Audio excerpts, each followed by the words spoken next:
On the day of my birthday, my fiancé had me admitted to a women's reformatory because my attire surpassed my sister's in appearance.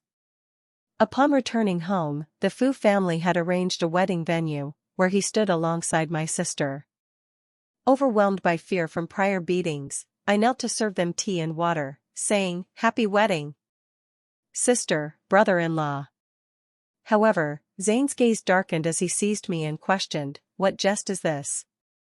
You are my fiancé, today is our wedding." Terrified, I kowtowed and pleaded for mercy, striking my own face, saying, I'm sorry, I no longer love you, please, Mr. Zane, cease this jest and release me." Subsequently, fearing Zane's disapproval, I secretly eloped with another, hastening to marry and dispel suspicion, yet, on the wedding day, Zane and his men encircled my home, where he stood at the door, eyes bloodshot, saying, "Return to me, Jolie." After departing the reformatory, I returned home alone to find wedding decorations posted. I retrieved my luggage and contacted a prospective suitor to arrange a marriage. In the center of the hall, after a year's absence, I once again beheld Zane, impeccably dressed, standing beside my charming sister, stooping to tie a bow on her white dress. I rubbed the faded, washed fabric of my garments, repeatedly verifying their inferiority to my sister's before daring to proceed to my room. My consignment to the reformatory by Zane stemmed from my outdressing my sister at my birthday celebration. Her tears fell, evoking pity, as she asked, "Brother Zane, why does sister dress better than I? Is it intentional?" Zane immediately contacted the women's reformatory, dispatching me there to study feminine etiquette, stating I must learn to be a proper sister and wife before returning. Before I could ascend the stairs, Zane spotted me and, frowning, called out, "Jolie, after a year, have you not learned manners? Greet us properly." My body trembled, instinctively bowing 90 degrees to them. I dared only gaze at their shoes, saying, "Good day, Mr. Zane." "Good day, madam." After a prolonged wait, Zane remained silent. He approached step by step, pinched my chin, and compelled me to meet his eyes, which harbored complex emotions. He said, "Jolie, what did you say? Are you deliberately causing trouble? I grant you one more chance to greet us properly, seize it, or face punishment." No. I could not restrain a scream. In the reformatory, any misstep invited a multitude of cruel punishments. Zane frowned, saying, "Then greet us again." My scalp prickled as, under his scrutiny, I knelt and respectfully raised my voice. "Good day, sister. Good day, brother-in-law. Wishing you a joyous marriage and many offspring." Surely, Zane must now be satisfied. He so adores my sister, and with my effusive praise, he would not recommit me. I gazed at him hopefully, seeking approval, yet my body shivered. For Zane stepped back, veins bulging on his forehead, cheeks quivering, saying, "Jolie, has a year failed to teach you proper conduct? You know this is our wedding, yet you deliberately speak thus to torment and disgust your sister?" My mind reeled, I could not discern my error. Yet, it was evident Zane favored my sister. Surely, he sent me to that hell to wed her. Through countless sleepless nights in the reformatory, I finally comprehended this truth. Thus, I ceased to love Zane. I redirected my plea to my sister, saying, "Sister, what have I done wrong? Please clarify, and I will amend it. Please entreat Mr. Zane on my behalf." My sister bit her lip, shook her head, and tugged at Zane, saying, "Brother Zane, it's fine, sister didn't mean it. She's been accustomed to bullying me since childhood. Even today, she intends to provoke me." Zane sneered, opening the ring box in his hand, its design one I had previously selected, and placed it on my sister's finger, tilting his chin at me. "As you wish, today I marry Annie instead." I exhaled in relief. At last, the couple was united. Pressed for time, I softly inquired, "May I enter my room now?" For my prospective suitor was soon to fetch me, and delay would leave no time to pack. Yet Zane regarded me disdainfully, saying, "Jolie, you just displeased us, enact the punishment as you did in the reformatory." I could not suppress my trembling as tears fell, pleading, "No, I don't want to. this is home with many present, can I be spared punishment? Here were friends I had known since childhood, guests milling about, yet the punishment's nature could drive me to die of shame and rage. Zane appeared perplexed, saying, "Why? I recall the supervisor stating you were obedient there, why defy me now? Do it quickly." My sister blushed, saying, "Sister, show me, I'm unaware of what your punishment entails." The punishments in the women's reformatory, unlike those for men which inflicted physical harm, targeted a woman's self-esteem. Suppressing dignity was the means to humiliate young ladies from prominent families. Biting my lip, I commenced the daily punishment commands from the past year. "Yes, sir. Step 1, dishevel your hair." I let down my neatly arranged hair. Guests covered their mouths, and Zane's eyes wavered as I continued. "Step 2, be honest with people." Numbly, I removed my shoulder straps, pulling them down to reveal my undergarments. As I prepared to further disrobe, Zane, eyes reddened, rushed forward and enveloped me in his coat, which bore the scent of his cologne. His voice brimmed with fury. "Jolie, do you intend to ruin our wedding deliberately?" "Damnable shrew." I asked blankly, "Sir, shall I continue the punishment?" He pushed me away in disgust. "Get to your room. Emerge later to apologize anew." Desiring no further humiliation, I hastened to my room to pack valuable items. Absent for a year, my room was remarkably clean, devoid of dust. Half the room contained gifts Zane had previously given me. I dared not take any, packing only clothes and some money before cautiously exiting via the back door. However, Zane and my sister were in the garden by the back door. She nestled in his arms, her lips nearing his. Fearing detection, I scurried away, but my suitcase toppled, emitting a sound. "Ah. Sorry." I clutched my head and squatted immediately, self-reproaching. "Sir, I apologize, I should not have made noise." "Remain silent." "Silent?" My sister, startled, wept softly. As Zane strode toward me, I trembled violently, clutching my head. "Don't strike me, don't strike me. I must not be marred, for I still need to meet." I was due to meet my suitor shortly. If I did not escape and marry swiftly, Zane would surely be enraged. He remained silent for a long while before seizing my suitcase. Opening it, he found only clothing, which he discarded piece by piece. My trousers, blouse, and a scarf from my deceased parents all cast aside. I dared not move. Zane inquired coldly, "What is this? Where are you going? Planning to flee again, young lady? Are you jealous seeing me with your sister?" I gazed at him bewilderedly, too late to shake my head. Zane rubbed my head, a trace of complex emotion in his eyes, saying, "Jolie, this is a clever tactic, stirring some pity in me. Come, I forgive you, let us resume the wedding." Trembling, I evaded him, saying, "Mr. Zane, I have matters to attend to and shall not disrupt your wedding with my sister. I lack funds for a red envelope." Upon hearing this, my sister wailed, "Brother Zane. Sister intends to run away, doesn't she?"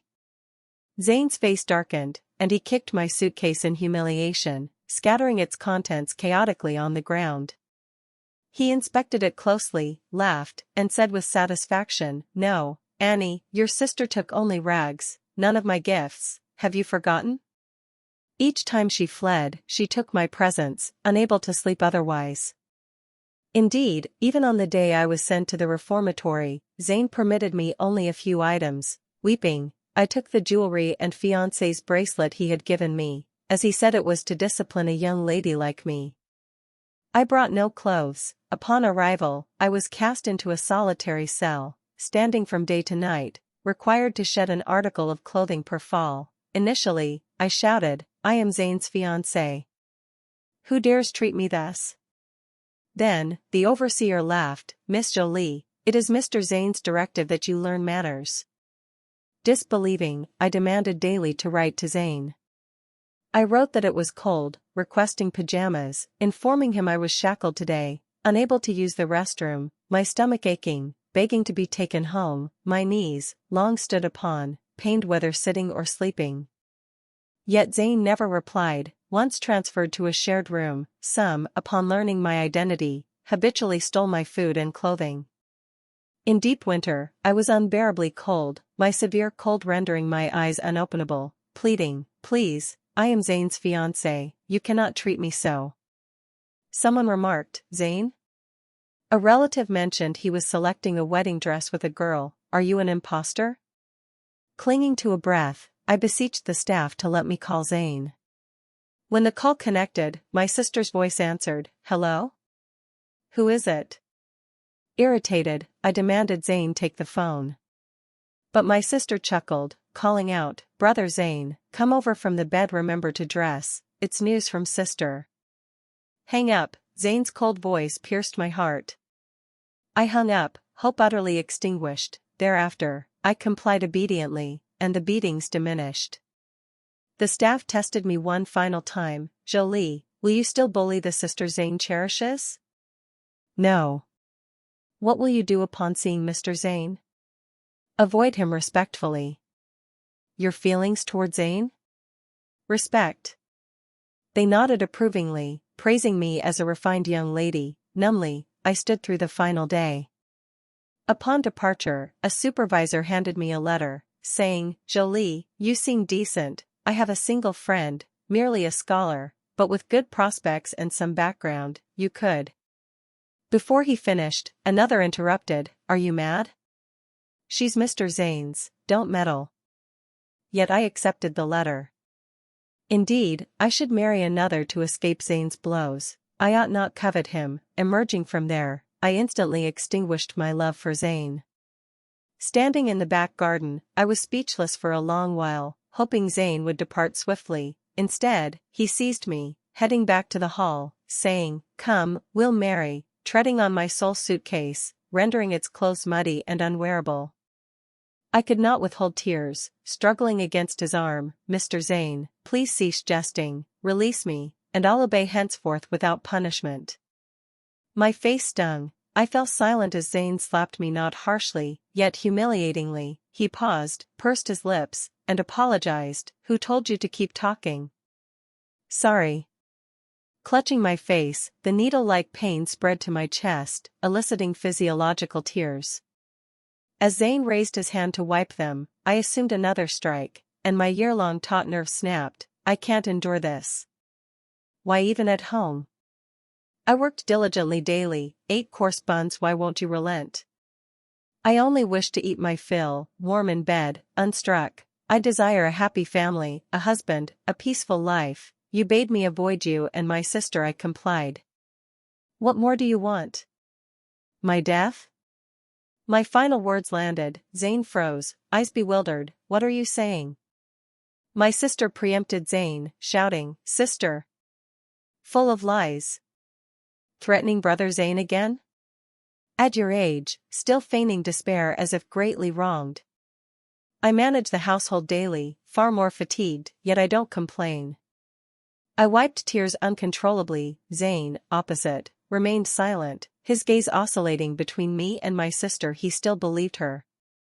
He addressed me, as the elder sister. "You should care for your younger. How could your etiquette training compare to her?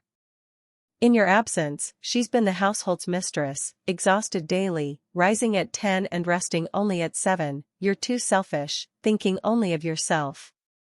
My limbs lost strength, drooping gradually. I forced a humble, ingratiating smile, my sole aim now to depart, no matter the cost, saying, "Yes, it's all my fault, I erred. May I leave now?" In the adjacent back garden, I spied a taxi waiting outside. As agreed, a tall man stood by the side gate, his face indistinct. Was it him?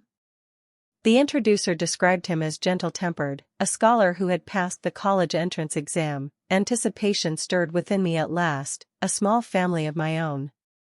Yet Zane grasped my hand anew, his expression softening. "Jolie, had you apologized sooner, why suffer so? You can rest soon. First, we'll marry." "Marriage?" I glanced at my sister. "Oh, to serve as their bridesmaid?" Eager to depart, I nodded promptly, taking her hand. "Good, I'll first assist sister with her attire." Zane nodded approvingly. The dressing room held several outfits. I chose the oldest, ugliest bridesmaid dress, donning it hastily. Beside me, my sister shed her facade, viciously pinching my leg beneath the skirt. Vile wretch. Why didn't you die in there?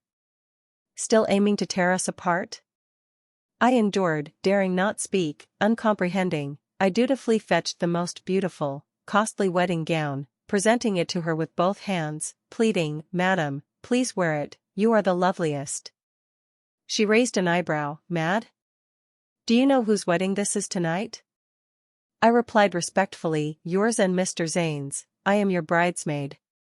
As if hearing a grand jest, she burst into laughter, scrutinized my face, and, finding me earnest, said, yes, yes, exactly so. I sighed in relief. When the officiant entered to summon the bride, he frowned at me. We no longer need a bridesmaid, rest now. Trembling, I asked, rest? Do you mean I may leave, I am free to go? Supporting the bride, he replied, somewhat exasperated, yes, go. I disregarded all else, not even shedding my attire. Traversing the back door, I stepped over the yard's soiled clothes, abandoning them. The taxi outside still awaited. I approached cautiously. A man holding flowers, refined in features and wearing gold-rimmed glasses, stood there. I whispered, "Are you Mr. Lucas?" Lucas's eyes brightened, blushing as he pressed the flowers into my hands, coughing softly, "Miss Jolie, thank you for meeting me, you are truly beautiful." Like a drowning person clutching the sole life-preserver, I thought, he praises my beauty, he likes me, would he shelter me?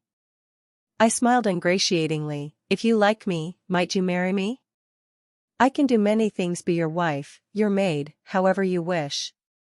From the hall behind, a dispute seemed to erupt. Zane's furious voice carried through the walls. Trembling, I felt Lucas gently cover my ears. Let's board the car first, your face is too pale. At Lucas's home, a courtyard house with neat, bright windows, exuding a sense of home, I obediently washed my hands upon entry and stepped into the kitchen. But Lucas restrained me, donning an apron himself and bidding me wait outside. I dared not sit, standing in a corner, as in the reformatory, where meals required standing from morn until night until spoiled food arrived. When Lucas brought out dishes and saw me standing, he paused. "Jolie, come eat." "Yes, sir," I replied. Famished, I approached cautiously, holding bowl and chopsticks with both hands, awaiting Lucas's next command. "Sir, may I have a bite of rice?" "Sir, may I eat the vegetables?" Lucas's eyes grew complex as he filled my bowl with meat and hearty dishes. "Jolie, treat this as your own home, no need for such formality." "Home?" I added cautiously, "At home." It was thus I ate last, asking permission. Lucas's eyes reddened, his voice hoarse. "That place is no longer your home, make this your home." Under his gentle, encouraging gaze, my taut heart eased, and I began eating in small bites.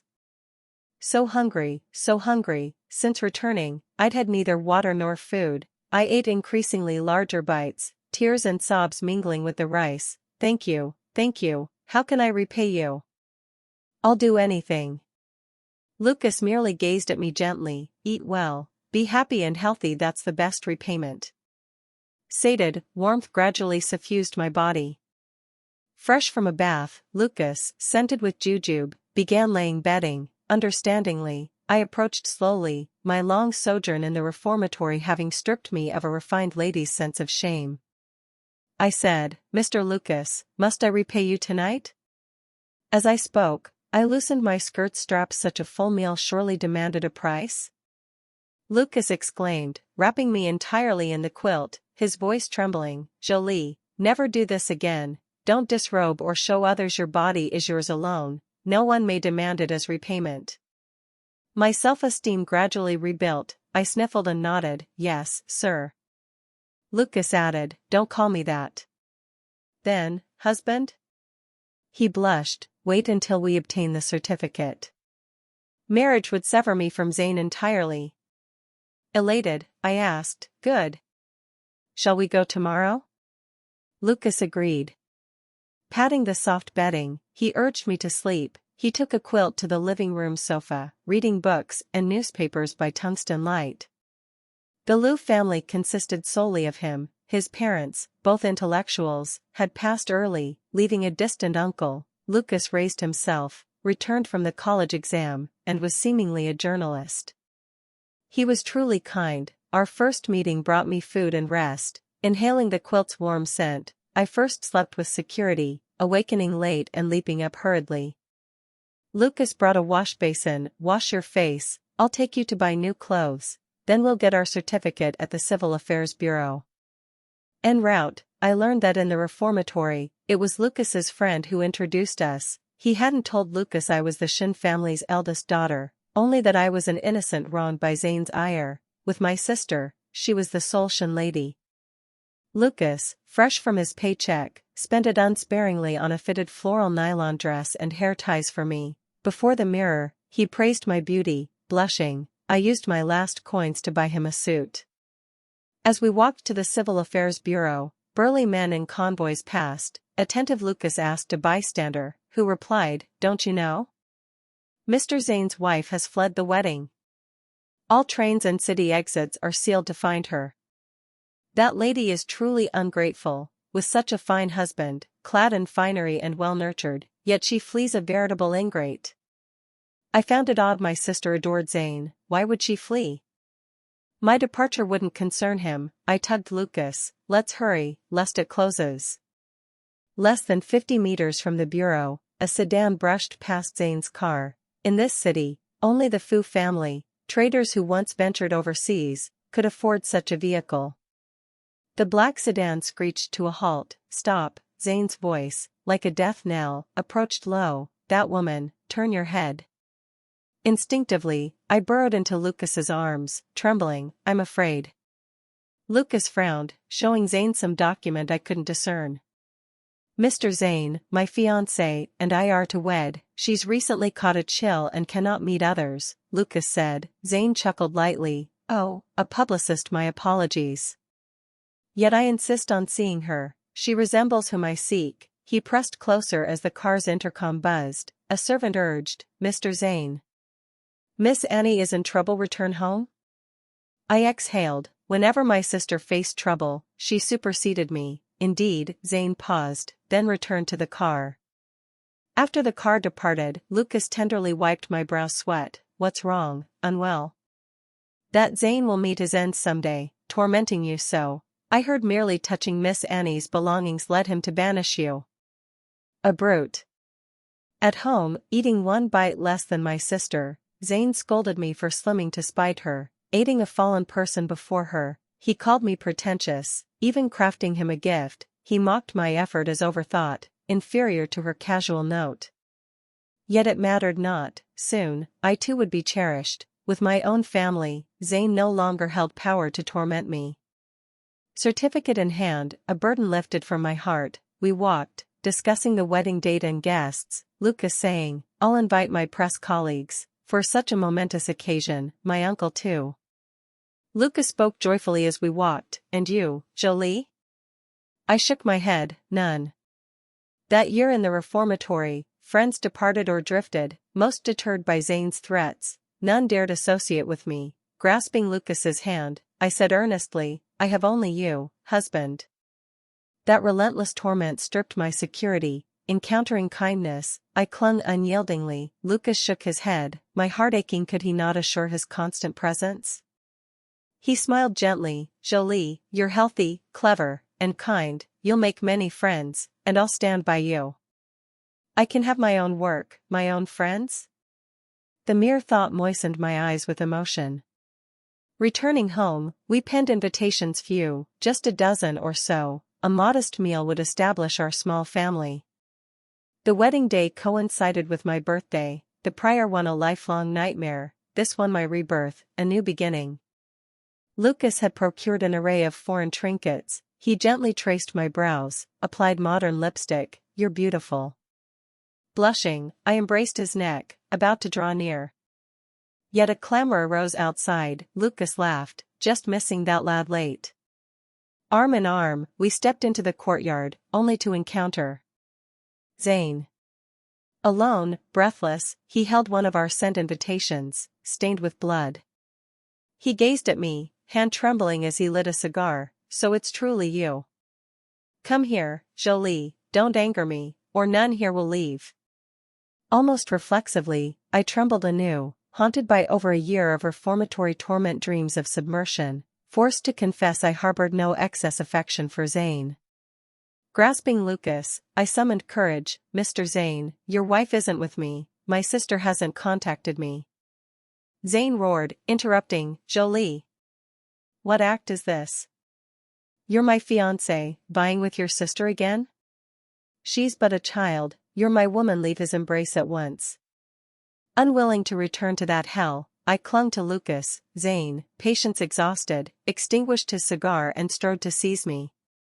The anticipated slap never landed. Lucas, though seemingly frail, blocked Zane's hand, instructing nearby friends, contact my uncle with this number. Tell him to hasten, his nephew's bride is being stolen.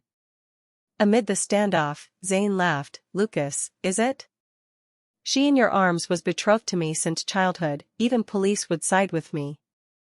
Lucas yielded not an inch. Now marriage is free, child brides and your betrothals are feudal relics, she chooses whom she loves. Zane laughed more confidently. Fine, ask Jolie whom she chooses, as if to fan the flames, recounting all my past kindnesses to him before all present.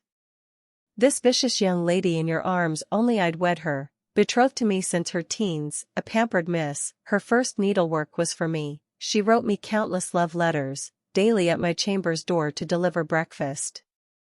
But women love jealousy. After her sister arrived, she constantly vied for favor, harming the frail younger. Naturally, I had to discipline her. In the reformatory, she wrote daily letters to me, enough to fill a room. My voice quavered as I confirmed, you received my letters? While I suffered nightly, begging him to visit, he treated them as trophies? Zane faltered, then said softly, you were too spoiled, tempering you there would benefit you as my wife. I shook my head, it did temper me, but taught me to unlove you. Now, bless Lucas and me. As if hearing a grand jest, Zane neared, enough, we're going home. As he grabbed me, unhealed shackle wounds from the reformatory tore anew, I screamed, realizing something. Zane hastily lifted my clothes. Seeing the scars, his eyes reddened, glaring at Lucas, you dared touch her? Harm her? Bewildered, I said, Zane, are you mad? These were done at your behest. Incredulous, he examined my years-accumulated wounds. Impossible. I only instructed them to educate you properly. After long thought, Zane eyed me suspiciously. You're not jesting again, are you? Seeking pity, like in those thousands of letters, claiming sleeplessness, daily standing penalties, hunger? All for sympathy I sent you dresses, treats daily. I shook my head, ask others if you doubt. Impatient, Lucas embraced me to leave, our wedding must proceed, depart, Zane. Zane sought to speak, but a group entering the gate barred him. A man over 50, flanked by guards, closely viewed, his features resembled my husband's, his shoulders adorned with unfamiliar medals. Lucas had said his parents were gone, leaving a distant uncle, long unseen. This is my bride, he smiled calmly, Jolie, our uncle. The middle-aged man nodded to me, then regarded Zane, who stiffened the moment he entered, staring at the uncle's medals. His voice shook, so you're Mr. Lucas's uncle, long admired. Before he finished, the uncle cut in, Zane, I hear you're here to steal a bride? Our children are modest, didn't Lucas tell you his parents died for the nation? How dare you bully our family here? For the first time I saw Zane speechless, standing aside like a raw recruit. Hoarsely, he vied, I've offended you, but Jolie is indeed my fiancée.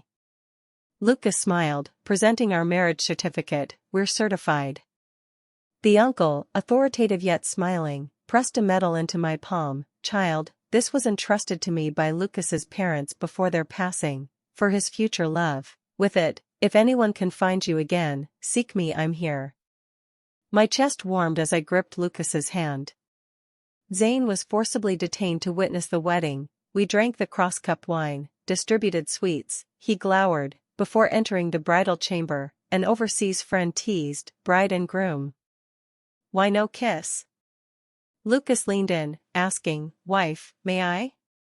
I nodded, preparing to kiss. The next moment, Zane's cup crashed to the floor, his lips blanched, eyes pleading as he stared at me.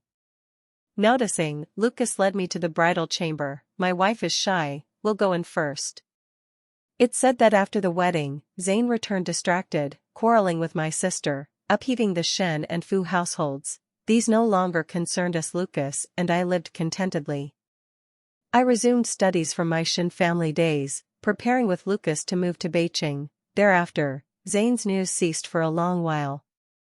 When next heard, Zane's business faltered, embroiled in scandal. Anonymous reports of his vile deeds cancelled all contracts, his vehicles sold off one by one. Later, he voluntarily entered a nearby men's reformatory. My sister reportedly visited often, then was expelled, arranged a marriage by family. She ceased visiting Zane, recently rumored to be divorcing. When Lucas and I welcomed our first child, we returned to my hometown. The mailbox at the house brimmed with yellowed letters, all signed by Zane. The postman said, alas, these are your letters. He sent thousands, why no reply? I took the letters, instructing him, tell him the recipient has moved. Our family of 3 is happy, do not disturb. Lucas asked how to handle them. I replied, burn them, filthy trash. I'm happy now and won't look back at rubbish. Zane's perspective. In his first week at the reformatory, Zane began writing to Jolie. His knees, standing a day, ached whether lying or sitting. He sought to experience my former pain. He investigated, discovering it was Jolie's sister whom he cherished who altered his orders, inciting the women's reformatory staff to torment Jolie. Zane commenced self-punishment, enduring Jolie's past suffering, hoping she might soften and return to him. His first month brought several punishments: eating too fast, drinking too much, even using the restroom incurred penalties. Thus, his Jolie, his treasure, was so harshly abused. On a hungry night, Zane wept uncontrollably, penning his 300th letter to his fiancée.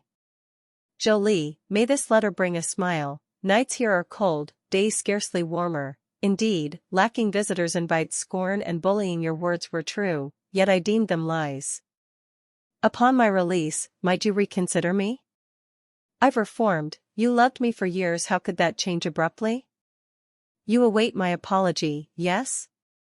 I'll offer it sincerely, wait for me. Soon, over half a year passed. Mirroring himself, Zane found his frame stooped. 1,000 letters, why had his treasure never replied? With mere dozens of days until release, Zane secretly rejoiced. His scars, large and small, would surely move his fiancée to pity. After all, in our teens, a mere accidental scar would prompt Jolie to cry out, eyes brimming with love. The first time Zane received a message from Jolie, he was so happy. But there was no letter, only the postman. The middle-aged postman said, that girl sent word, her family of 3 moved long ago, don't disturb them. Zane's voice rasped uncontrollably, you're lying, aren't you? The postman eyed him as if mad. She and her husband live happily, she's lovely, their child plump and fair, don't trouble them. Zane could hear no more. He began smashing walls frantically until a sedative pierced his arm. Why did his fiancée forsake him? Merely for his unintentional cruelty? Later, Zane fell gravely ill. The night before leaving the reformatory, he died, unclaimed, buried in some unknown wilderness.